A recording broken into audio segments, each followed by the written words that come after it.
নমস্কার বন্ধুরা, আপনারা দেখছেন আপনাদের প্রিয় চ্যানেল আকাশ কথা। আজকের আবহাওয়া খবর কিন্তু বেশ গুরুত্বপূর্ণ, কারণ বঙ্গোপসাগর থেকে তৈরি হওয়া নিম্নচাপের প্রভাবে পশ্চিমবঙ্গের আকাশে ফের সক্রিয় বর্ষার পরিস্থিতি তৈরি হয়েছে। দক্ষিণবঙ্গ থেকে উত্তরবঙ্গ দেশের বেশ কিছু জেলায় বৃষ্টি এবং কোথাও কোথাও ভারী বৃষ্টির সম্ভাবনাও রয়েছে। শুধু পশ্চিমবঙ্গেই নয়, আজ দেশের কোনো কোনো রাজ্যে বৃষ্টি বাড়তে পারে। কোথায় ভারী বৃষ্টির সম্ভাবনা রয়েছে এবং কোথায় আবহাওয়া তুলনামূলক শুকনো থাকতে পারে, এই সমস্ত খবর থাকছে আজকের ভিডিওতে। তাই ভিডিওটি শেষ পর্যন্ত দেখুন, কারণ একবারে শেষের দিকে থাকছে দেশের বিভিন্ন প্রান্তের গুরুত্বপূর্ণ আবহাওয়ার আপডেট। চলুন প্রথমেই শুরু করি দক্ষিণবঙ্গের দিয়ে। দক্ষিণবঙ্গের বেশ কিছু জেলায় আজ বৃষ্টির সম্ভাবনা রয়েছে। নিম্নচাপের প্রভাবে আকাশ মেঘলা থাকতে পারে এবং বিভিন্ন সময় হালকা থেকে মাঝারি বৃষ্টি হতে পারে। কলকাতা ও তার আশেপাশের এলাকায় মেঘলা আকাশের সঙ্গে বৃষ্টির সম্ভাবনা রয়েছে। পাশাপাশি কোথাও কোথাও বজ্র বিদ্যুৎ ও দমকা হাওয়াও হতে পারে। দক্ষিণবঙ্গের পূর্ব মেদিনীপুর এবং দক্ষিণ 24 পরগনার মতো কিছু জেলায় ভারী বৃষ্টির সম্ভাবনা রয়েছে। ঝাড়গ্রাম, বাঁকুড়া, পুরুলিয়া, পশ্চিম মেদিনীপুর সহ আরও কয়েকটি এলাকায় বৃষ্টি এবং বজ্র বিদ্যুতের পরিস্থিতি তৈরি হতে পারে। নদিয়া, মুর্শিদাবাদ, হুগলি, হাওড়া, উত্তর 24 পরগনা এবং পূর্ব বর্ধমানের দিকেও বৃষ্টির সম্ভাবনা রয়েছে।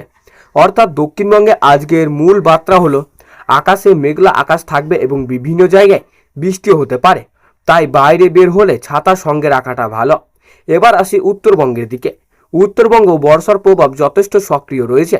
দার্জিলিং, কালিম্পং, জলপাইগুড়ি, আলিপুরদুয়ার এবং কোচবিহার এই জেলাগুলির বৃষ্টির প্রবণতা থাকবে। পাহাড়ি এলাকায় বৃষ্টির কারণে কোথাও কোথাও রাস্তার পরিস্থিতি খারাপ হতে পারে। তাই পাহাড়ি রাস্তায় যারা যাতায়াত করবেন তাদের অতিরিক্ত সতর্ক থাকতে হবে। উত্তর দিনাজপুর, দক্ষিণ দিনাজপুর এবং মালদায়ও হালকা থেকে মাঝারি বৃষ্টি এবং বজ্র বিদ্যুতের সম্ভাবনাও রয়েছে। আবহাওয়া দপ্তরের তথ্য অনুযায়ী উত্তরবঙ্গের একাধিক জেলায় বৃষ্টি চলতে পারে। এবার এক নজরে দেখে নেওয়া যাক আজ নবদ্বীপ ও নদিয়া জেলার আবহাওয়ার বিস্তারিত পরিস্থিতি। নদিয়াতেও আজ বৃষ্টির সম্ভাবনা রয়েছে। আকাশ মেঘলা থাকার পাশাপাশি স্থানীয়ভাবে বজ্র বিদ্যুৎ সহ বৃষ্টিও হতে পারে। তাই নবদ্বীপ, কৃষ্ণনগর, শান্তিপুর এবং আশেপাশের এলাকার মানুষজনকে আজ বাইরে বের হলে আবহাওয়ার দিকে নজর রাখবেন।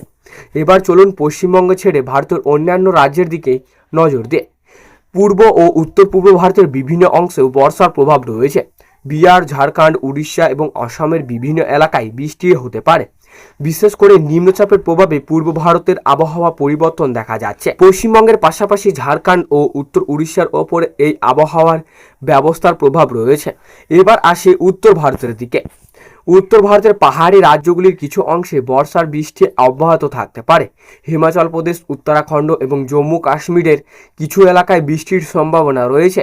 পাহাড়ি এলাকায় বৃষ্টির সময় ভূমিধস বা রাস্তার পরিস্থিতি পরিবর্তন হতে পারে। তাই পর্যটক এবং স্থানীয় বাসিন্দাদের সতর্ক থাকার পরামর্শ দেওয়া হয়েছে। এর মধ্যেই ভারতের দিকে নজর দিয়ে মধ্যপ্রদেশ, ছত্তিশগড় এবং আশেপাশের এলাকাতেও কিছু জায়গায় বৃষ্টির সম্ভাবনা রয়েছে। কোথাও মেঘলা আকাশ, আবার কোথাও বজ্র বিদ্যুৎ সহ বৃষ্টিও হতে পারে। পশ্চিম ভারতের মহারাষ্ট্র, গুজরাট এবং গোয়ার কিছু অংশেও বর্ষার বৃষ্টি দেখা যেতে পারে। উপকূলবর্তী এলাকায় বৃষ্টির পাশাপাশি দমকা হাওয়ার পরিস্থিতিও তৈরি হতে পারে। আর দক্ষিণ ভারতের দিকেও তাকালে কর্ণাটক, কেরল, তামিলনাড়ু এবং অন্ধ্রপ্রদেশের বিভিন্ন এলাকাও স্থানীয়ভাবে বৃষ্টিও হতে পারে। তবে মনে রাখতে হবে, এত বড় একটি দেশে একই সময় সব জায়গায় একই ধরনের বৃষ্টি হতে থাকে না। কোথাও ভারী বৃষ্টি হতে পারে, আবার কিছু দূরে এলাকায় আকাশ মেঘলা থেকেও নাও বৃষ্টি হতে পারে। তো বন্ধুরা, এই ছিল আজকের বিস্তারিত আবহাওয়ার আপডেট। যদি ভিডিওটি ভালো লেগে থাকে তাহলে অবশ্যই একটি লাইক করুন, বন্ধুদের সঙ্গে শেয়ার করুন এবং পাশে থাকা বেল আইকনটি অন করে রাখুন। সবাই ভালো থাকুন, সুস্থ থাকুন, নিরাপদে থাকুন। ধন্যবাদ।